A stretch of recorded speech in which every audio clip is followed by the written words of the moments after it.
Joining me now in the studio is the Executive Vice Chairman of the Conference of Presidents of Major Jewish Organizations, Malcolm Hoenline, ahead of the group's annual February mission.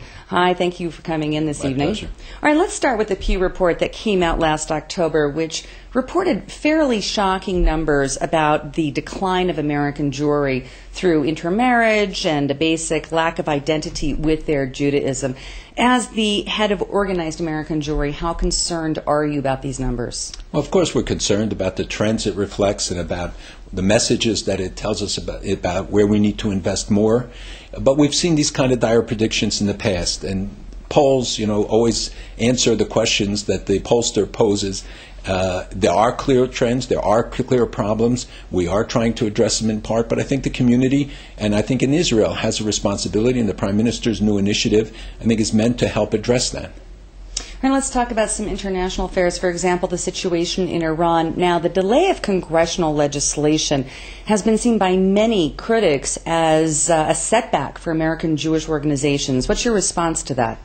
The legislation was not an initiative of the Jewish community. It was of the members of Congress. 59 of them signed on, and many more would have voted for it had it come to a vote. We did not want to see a confrontation or a split between the administration and Congress, because the only beneficiary would be Iran. There is a united front. 80% of the American people stand behind the legislation, and strong action, and even military action should it be necessary.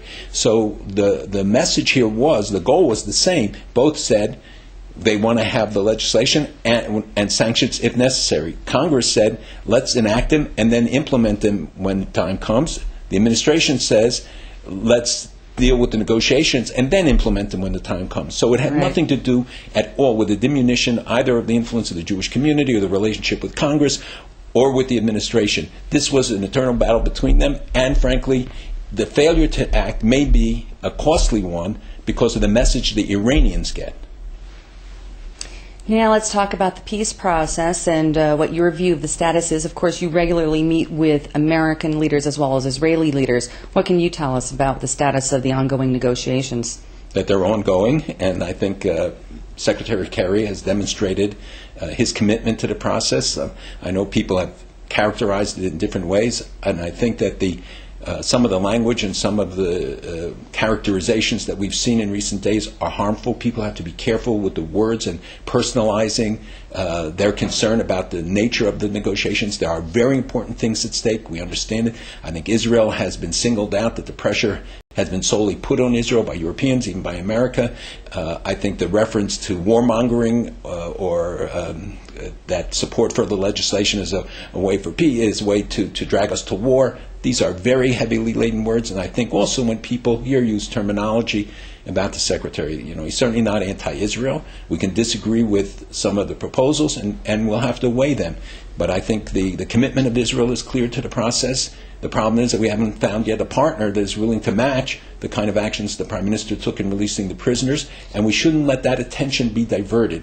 And the one-sided nature of a lot of this, which is reflected also in the BDS and the boycott movement, and why the reference to boycott raised such sensitivities, because it implies that if the talks break down, then that would be a legitimate response. It is not.